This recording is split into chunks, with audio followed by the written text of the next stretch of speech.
which is solving quadratic inequalities in one variable. And this is actually going back one section in your textbook.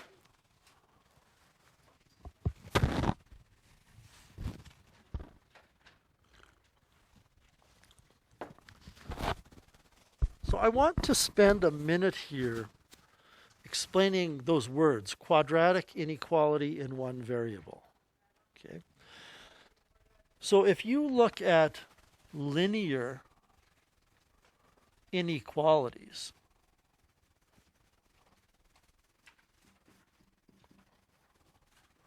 they can be in one variable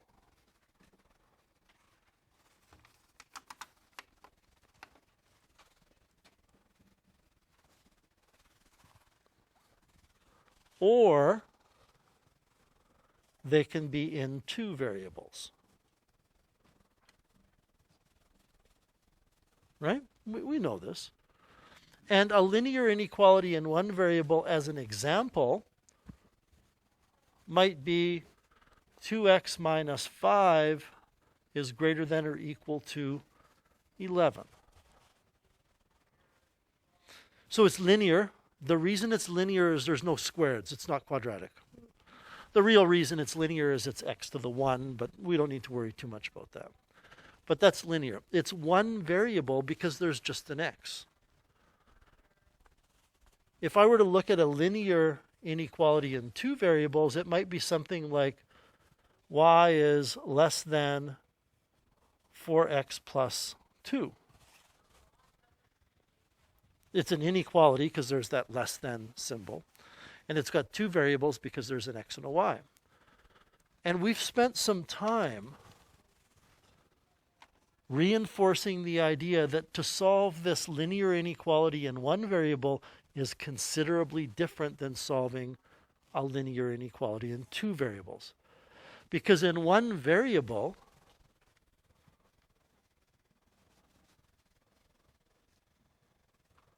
that's all you have to do. You rearrange it for the variable.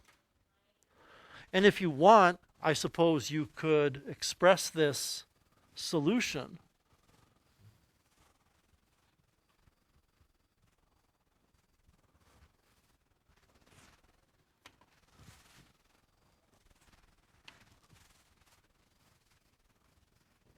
pictorially by doing that. Does that make sense?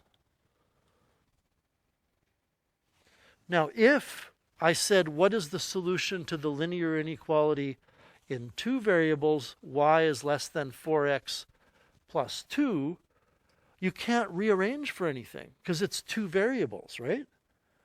And the idea here is that the solution to this inequality in two variables is going to involve a two-dimensional surface of all kinds of numbers of x and y.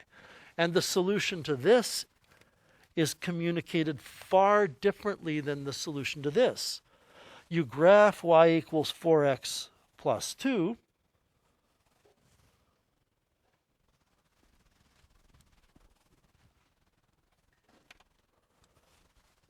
with a dotted line, and then you shade below it.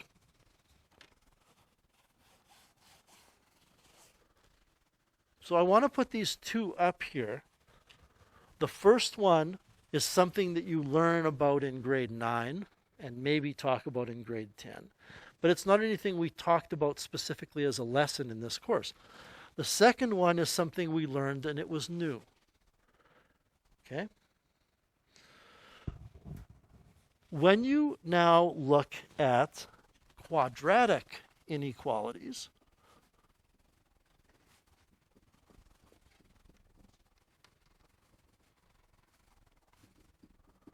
and maybe I want to point out something else about these two inequalities. I would say that this is easier than the one with two variables. Wouldn't you? I mean, you just rearrange for x. There's your answer. When you look at quadratic inequalities, they again can be in one variable.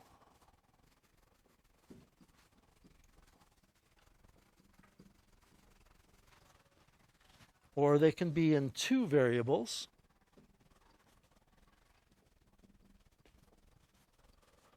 And we have not learned in one variable. We've learned in two variables. So for example, if I give you, and I'm going to give you just a very simple one, y is greater than or equal to x squared plus 2. That's a quadratic inequality because it's got the squared. It's in two variables because there's an x and a y. And to solve this, you must take a graphical approach and graph y equals x squared plus 2, which looks like that. Y equals x squared is a parabola that opens up with its vertex at the origin. So x squared plus 2 is shifted up 2. It's drawn with a solid line, and we shade above it. Yes? Good? No problem. The problem here is that if there's one variable, it's actually more complicated than if it's two variables when it's quadratic. Because if I give you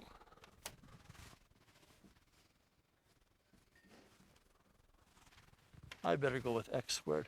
If I give you x squared minus 2x is greater than or equal to 3, you can't rearrange that for x to tell me what x is, because it's quadratic. So it's a lot more complicated than you might think it is. And this is the heart of the problem that I started off describing to you, which is that you will think you have a handle around solving something like this, and then it will just slip from your head. So these are the types of inequalities we are looking at solving today. All right, so now let's get to the lesson. Here is a particular example. Consider the quadratic inequality of x squared minus 3x minus 10 is less than or equal to 0. So is it an inequality? Yeah. It's got an inequality symbol. Is it quadratic in nature? Yes, because there's an x squared. But it only contains one variable. So when I solved this inequality here, that had only one variable, I get a statement telling me the values of that variable. That means when we solve this inequality, we want to be able to say what x is. What is x? What are the values of x that make this true? Remember that a solution is a value of the variable that makes the statement true. So I want you to come up with some numbers that make that statement true. I don't care how you do it. I'm going to give you a minute or two to think that through and to come up with some values.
The nice thing about actually answering this question is we've already got everything on one side of the inequality. You just need to calculate it, and if you get something less than or equal to 0, it's a solution.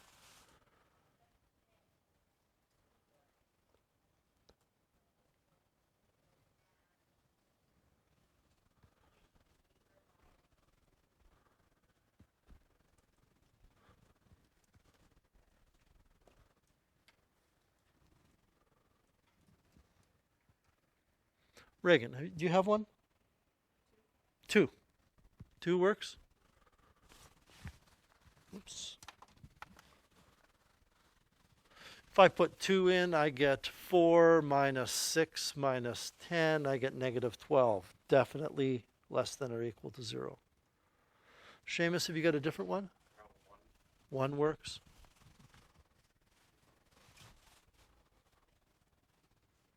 Have you got one? 0 works. Ask you a question. Does 5 work? 5 works? You already worked out 5 then because you nodded right away. Does 6? Try 6. Just try it.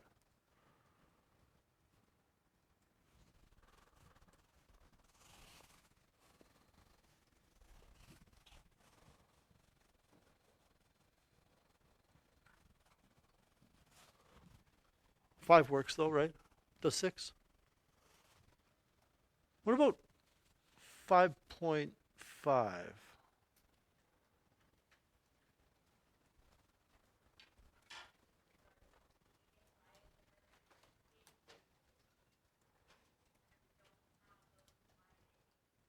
I don't think so. By the way, when you put x equals 5 in, and I know I'm asking you to do this, but I'm guiding you in a particular direction. I want to steer this ship. When you put 5 in, what did you get on the left side? You got 0. But when you put 5.5 in, you get a positive number, don't you? About 5.1.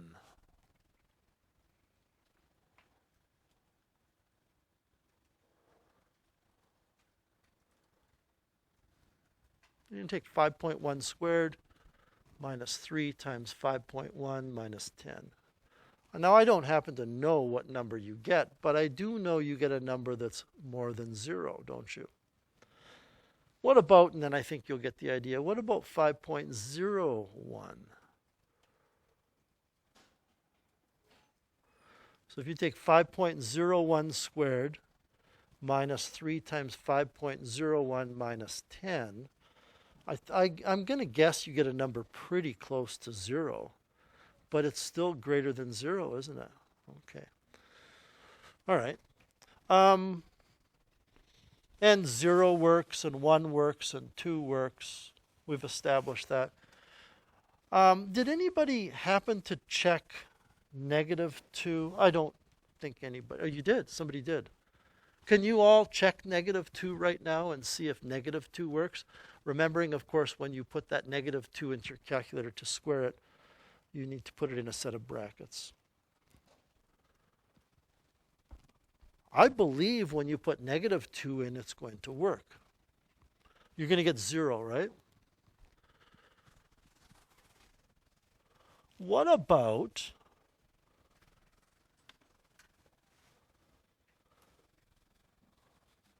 negative 1.99?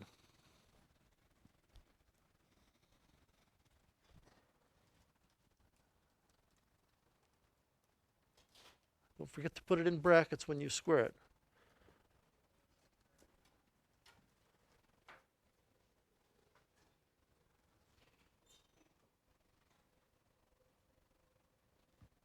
Does it work with negative 1.99? It does? Okay, that works. What about this one? Well, negative 1.99 is in here. 0 is in here. 1 is in here. 2 is in here. What about something like negative 2.5?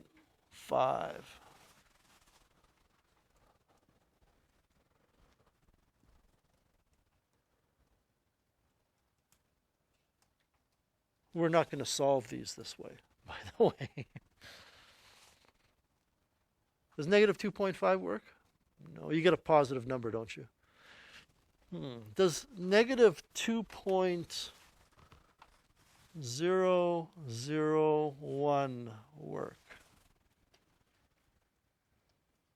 And by the way, the proverbial light is going to go on in many of your brains over the next 10 minutes.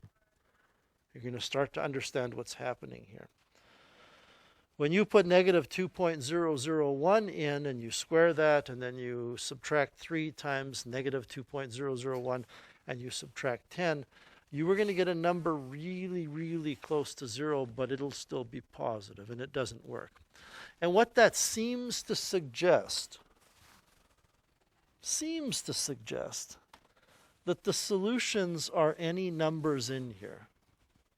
Now, that's not what we were asked to do, but I've decided to kind of go off the beaten path here and explain it to you. How many of you, without revealing it to the rest of us, how many of you understand why that's the case? So the light hasn't gone on in any of your heads yet. Maybe one or two. Okay. How many different solutions are there for that inequality? Well, you just have to be able to come up with a single number for x that makes it true. And we've kind of concluded that since negative 2 makes it true and 5 makes it true, and it appears as though the numbers in between make it true, the answer should be an infinite number. And that's the point I want to make here, is that a quadratic inequality, if it has solutions, it will have an infinite number of solutions. Not all quadratic inequalities do have solutions, by the way.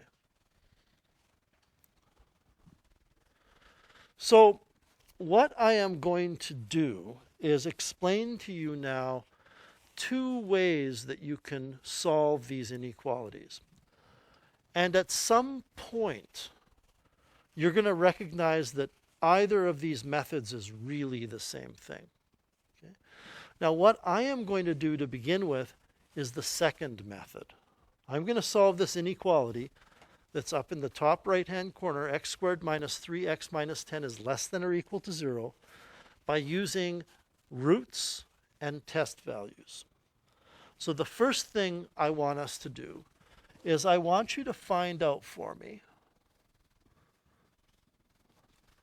where this is equal to 0. Now, you already know the answer to that, by the way, but if I said to you, where is that equal to 0?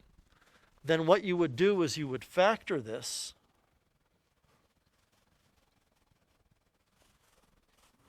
and solve it as a quadratic equation.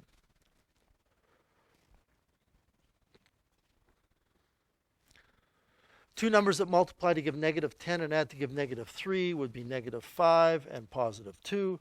So x equals negative 2 and x equals positive 5. Now comes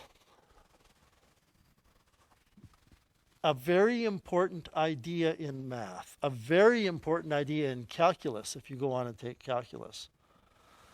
These are the only 2 places, let's see if you follow this, these are the only 2 places that that expression equals 0, which means everywhere else that expression is either positive or negative, right? I want you to take a number for x that is more than 5, and I want you to put it into this expression and find out if you get a positive result or a negative result. This is our test point. I'm going to take a number on one side of that 0, maybe 6, and I'm going to put 6 in for x, and I want to find out if this expression is positive or negative. By the way, we know when we put 6 in for x, we can't get 0 because these are the only 2 places where it equals 0. And when I put 6 in for x, I get 36 minus 28. I believe I get 8. Am I right? Okay, which is a positive number. Now, if I get a positive number when I put in 6, I have to get a positive number when I put in 7 or 8 or 9 or 5.5. Can somebody explain to me why, if I get a positive result when I put in a number someplace to the right of 5, I have to get a positive result everywhere to the right of 5?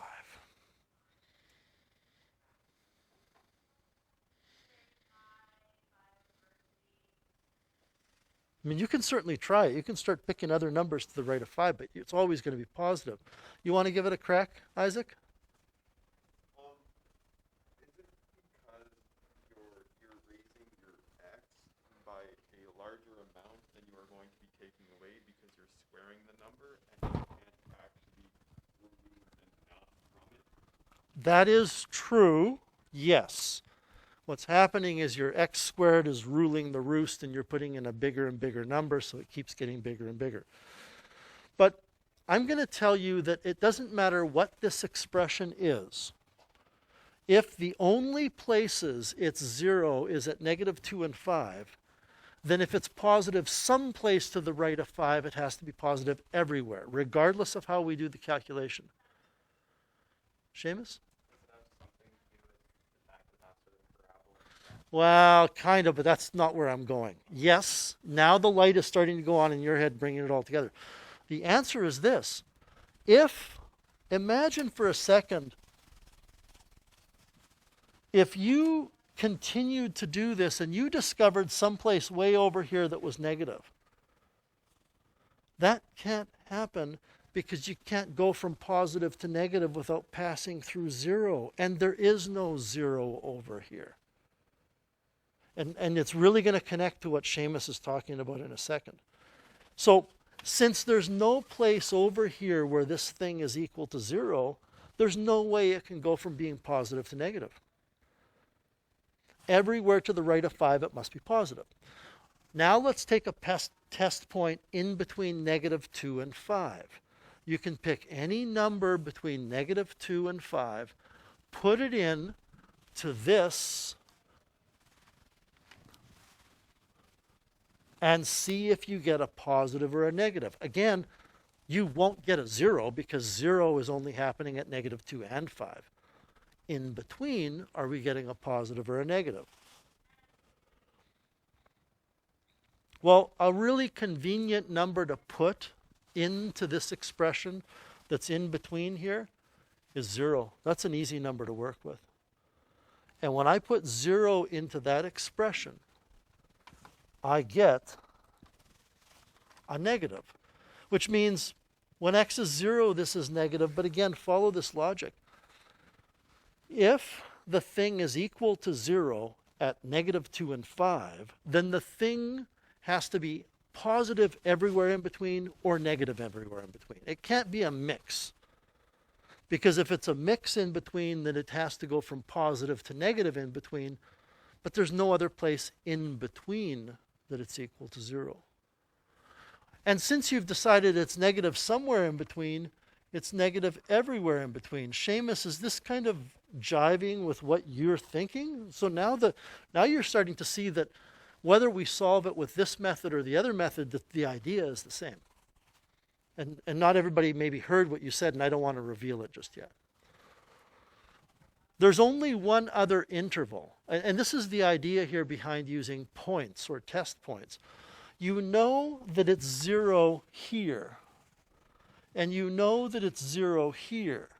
You have to look in this region, and this region, and this region, because those two zeros created 3 intervals. And in each of those intervals, it's either positive or negative. So now you're going to put in a number to the left of -2 into x squared minus 3x minus 10 and ask yourself if you get a positive or a negative.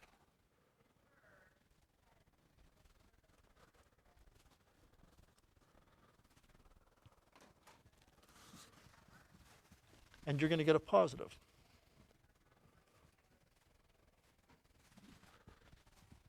Do you agree? I mean, I don't want to put words in your mouth, but you get a positive. Okay.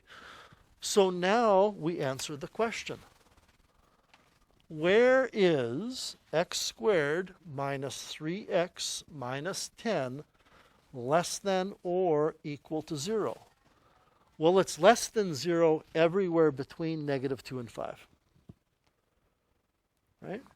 It is definitely, the solution is definitely everywhere in between -2 and 5. Where is it equal to 0? at -2 and 5.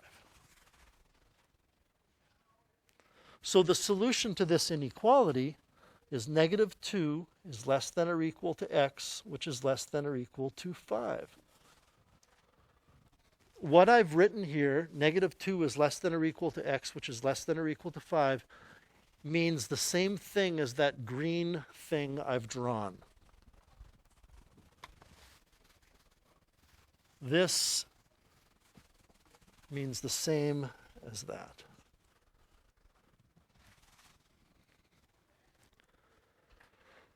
Any questions with that method? Okay. Let's solve it graphically. And I know why this is confusing, and I know why it's about to get even more confusing.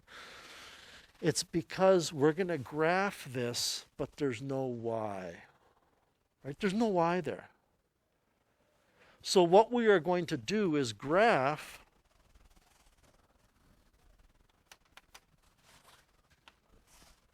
this thing,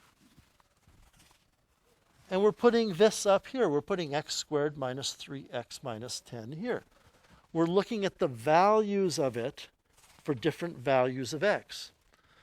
But I know there's no y, but why don't we just call that y? Okay, let's call this y. So we've introduced a y that's not there, and we're not doing this on our graphing calculator. We're doing this using algebra. How do we graph a parabola? Well, you factor it, if at all possible, to determine the x-intercepts. And Seamus, is this really starting to gel with what you're talking about? I hope so. The x-intercepts are -2.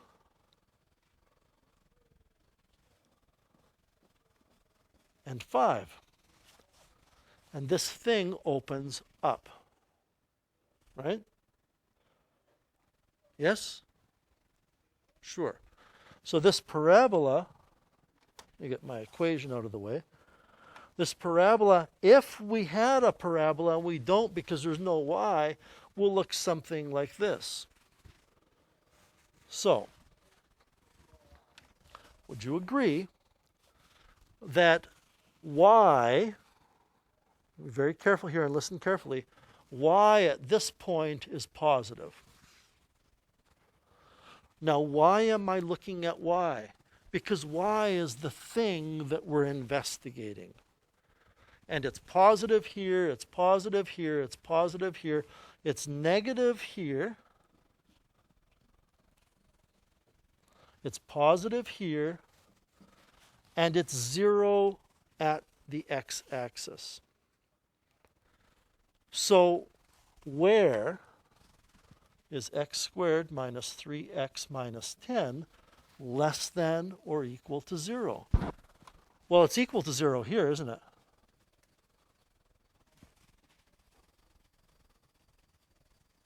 And it's less than 0 everywhere here. So how do we communicate that? And don't forget, we want to say what x is, because the inequality has x. Y was a figment of our imagination. Well, we would say x can be -2, or x can be 5, or x can be anything in between. So we get the same result.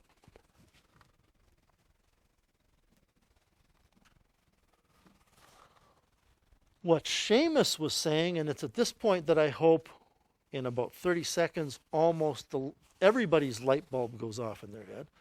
What Seamus was saying is, when I asked, why if it's positive here, does it have to be positive everywhere? He said it was a parabola that opens up. Which means this isn't a graph, but it's positive because this parabola has x-intercepts of -2 and 5 and opens up. It's the same thing that we just put on a grid, except we didn't have to use y. If there are two x-intercepts, the thing, I'll rephrase that. If there are two zeros, the thing will go from positive to negative to positive, or from negative to positive to negative. It has to, because that's the nature of a parabola.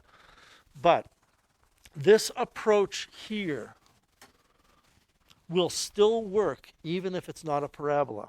And those of you going on to Math 30-1 and then eventually calculus will need to know this method. Any questions with that first warm-up? Okay. Number 2, solve the following inequalities. So let's find the zeros. Okay, I want us to use test points, and then we will use graphs just to see the solution. Okay, but let's do it with test points.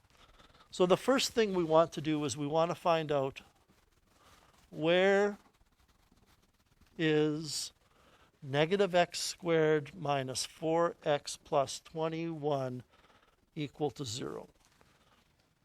And see if you can follow this logic again. If we know where it's equal to 0, then we know that everywhere else it's not 0. And if we know everywhere else it's not 0, that means everywhere else it's either positive or negative. And we can start poking around and finding where it's positive and where it's negative. What we want to know is where it's positive. We've got to start with where it's 0.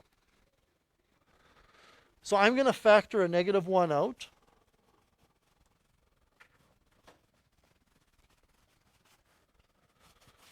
I know that many of you know you could move everything to the other side to get rid of the negative, right? I'm going to ask you whenever we're dealing with inequalities never to do that. Because some of you will be doing the work over here with the inequality, and if you move stuff over, it's not less than anymore, it's greater than. It flips. So let's avoid that. Don't move stuff over, factor the negative out. And don't divide it out, just factor it out.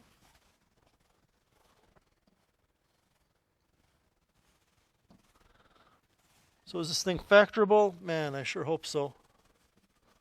Two numbers that multiply to give negative 21 and add to give positive 4 would be 7 and negative 3. So the zeros are these numbers. Boy, you know, it's really hard not to mix this together with the idea of a graph. It really is. And that's okay if you do. But notice I didn't say the x-intercepts. I said the zeros. The numbers for x that make it 0. That means on a number line for x at negative 7 and at positive 3, this thing is equal to 0.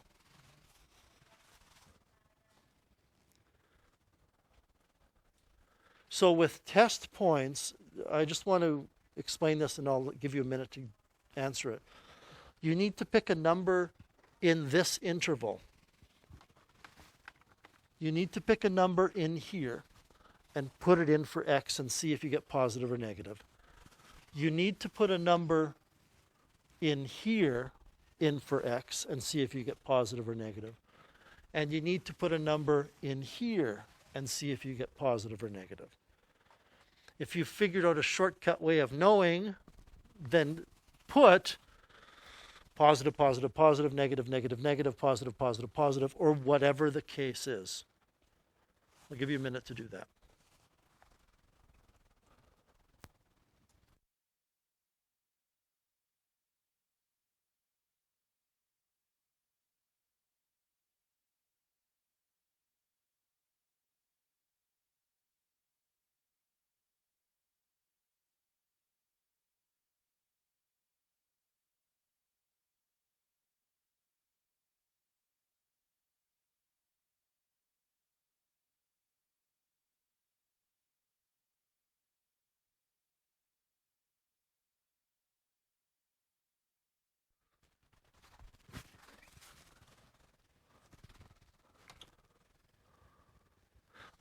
When I do this, if it's negative, I tend to write it below the line. Now, be very careful here. You're putting the number for x, everybody, into this thing, right? And this is, I hope some of you catch this. This is why I said you don't want to divide by -1. You don't want to get rid of that -1. It's part of the expression. Do you agree you get negatives there? And then when you try it in between, you get positive. Again, everybody, you don't have to try multiple numbers. You try one number. What's between 3 and -7? 0. Put 0 in. If you get a positive, it's positive everywhere in there. And then when you go past 3, it's negative. How many of you knew that was the arrangement of the positives, negatives without putting numbers in? Why did you know that? Right. When you look at this as a parabola, which is y equals, even though there's no y, it's negative x squared, so it opens down. It has to be negative on the left and negative on the right and positive in between. In other words, if you did this graphically, you would have a parabola which looks like this. Right? I'm not doing it graphically, but you would if you did. So now, where is this thing greater than 0? Well, it's greater than 0 everywhere between -7 and 3. I believe about a minute or two ago I said -3 and 7. I was mistaken. If I said that, it was the other way around. What about at 3 and at -7? No. When it's at those points, it's equal to 0, and this doesn't have an equals to it. So the solution to this is -7 is less than x, which is less than 3.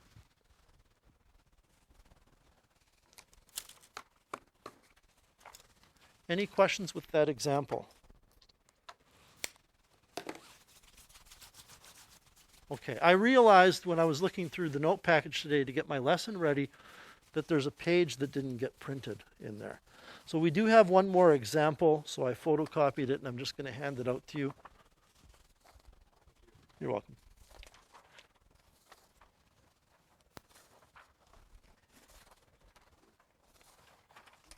You're welcome. And again, I know that you could do this stuff graphically. I honestly believe that if you do it graphically, it causes more confusion. Because all of a sudden you have a y, and there's only one variable.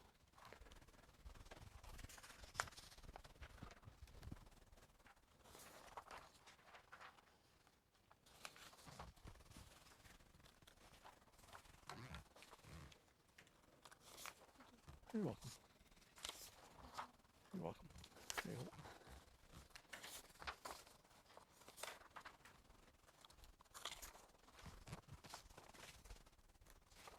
So we have one more example to go. This is example 3. And I know that the one we just did up there said 2a, but it just said 2 on yours, right? Did it say 2a? You have a 2b as well? Oh, okay. So we're going to zoom through 2b before we get to 3. Oh, yeah, it is there. There it is. The first thing we're going to do is find out where this equals 0. Again, you cannot tell me where it's greater than 0 or where it's less than 0 until you first figure out where it's 0. That's your starting point. So we're going to factor this.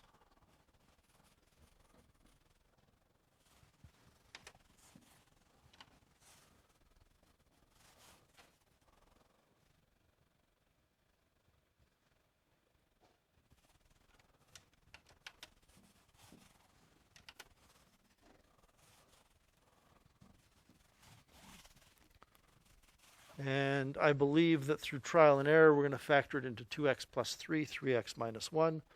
Starting to see some nods. So that means that this is equal to 0 at -3 over 2, and it's equal to 0 at 1 over 3. And at this point in time, many of you will say, I know what the answer to this question is. You've got it already figured out in your head. I'm just warning you that later on you'll all of a sudden be wondering what's happened because you've forgotten what's going on. It will slip out of your mind. I need to put in these three intervals whether it's positive or negative. How many of you know right away which of the intervals are positive and which are negative?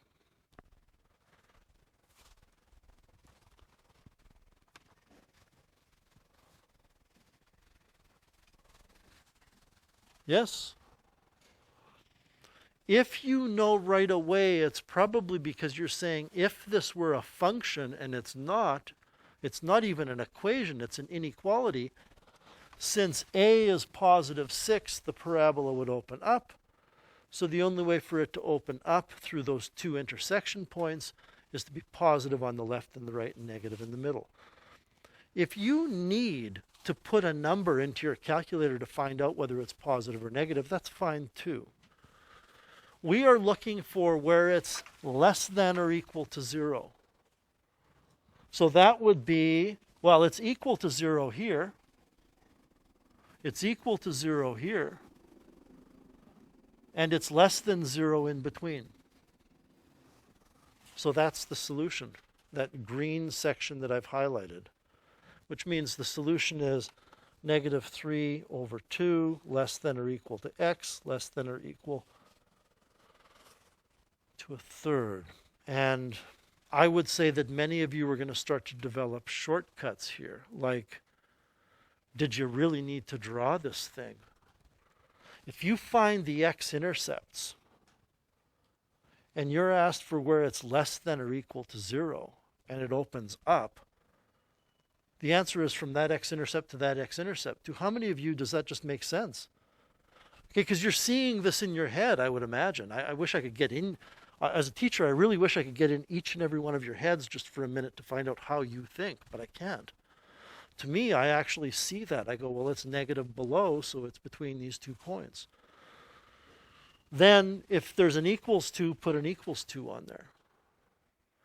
What if I said, instead, as an alternate question, and I'm putting this because I'm not sure the next one does it, so I want to make sure we cover it. What if I said this?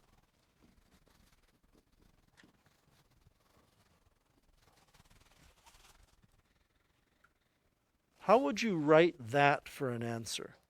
Well, first of all, that would be here to the left and here to the right, wouldn't it? Those are where it's positive. You would actually have to write 2 statements. You cannot bring them together if you have the left and the right branch. Now, before we go to the final example, how many of you see we did this with absolute value functions? Absolute value of parabolas, we had to take the stuff that was negative and make it positive, and the stuff that was positive we left alone. It's the same idea. So let's take a look now at the last example, 3, which is what I handed out. Solve this inequality. So we have to first determine where this is 0. And I would like you to do that. And as soon as you realize why this example is different than the ones we did, put up your hand so I can see. But I would like you to find out why or what values of x make this 0.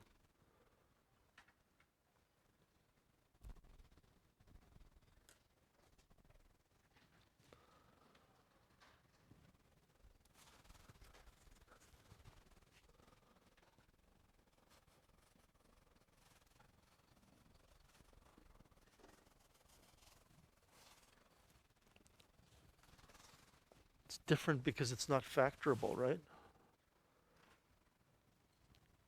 How many of you knew it was not factorable because you look at things and you can see if they're factorable or not? Yeah, I'm not that guy. I can't do that. How many of you knew it's not factorable because you maybe started to factor it and then you thought, I better do the b squared minus 4ac thing? Couple people. B squared minus 4ac is, I believe, 44. But I want a few of you, I want everybody to confirm that when you get b squared minus 4ac, you get 44.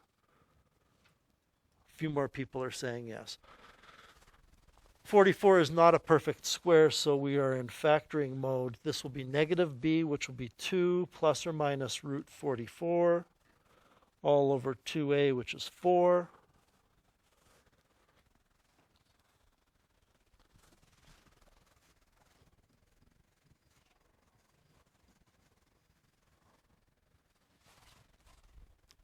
Root 44 as a radical, and we should know this for our final exam, is root 4 root 11, which is 2 root 11. We should know from rational expressions and equations that you cannot cancel until you factor out common factors to cancel. I don't know that you're going to write 4 is 2 times 2, but I'm just doing that to demonstrate that the 2 that cancels is a factor.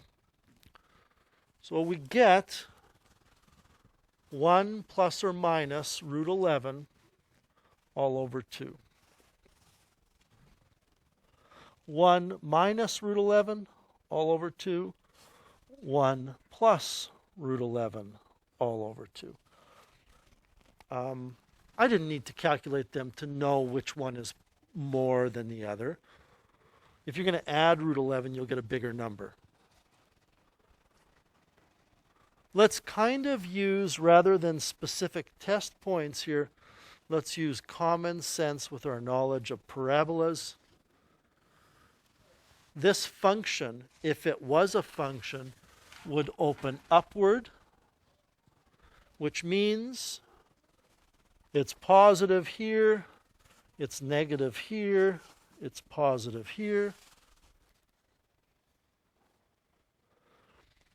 I know you could just look at your graphing calculator, okay? But again, I think that causes more confusion. Where is it less than 0? In between. So the answer to the question is 1 minus root 11 all over 2 is less than x, which is less than 1 plus root 11 all over 2. That's it. I just want to double check. Was there an equals to as part of the inequality? There was not. So then we're done. That's it. Went a little bit longer than I thought it would, but you can see what the practice problems are on page 484, questions 1 through 9. Monday and Tuesday we'll get into review for this unit. It wasn't a very long unit, but kind of jumps all over the place, so we will need to spend some time reviewing. In the meantime, get to work on these. Give me a second to take attendance and do a couple of other things, and then I'll get around to helping you out.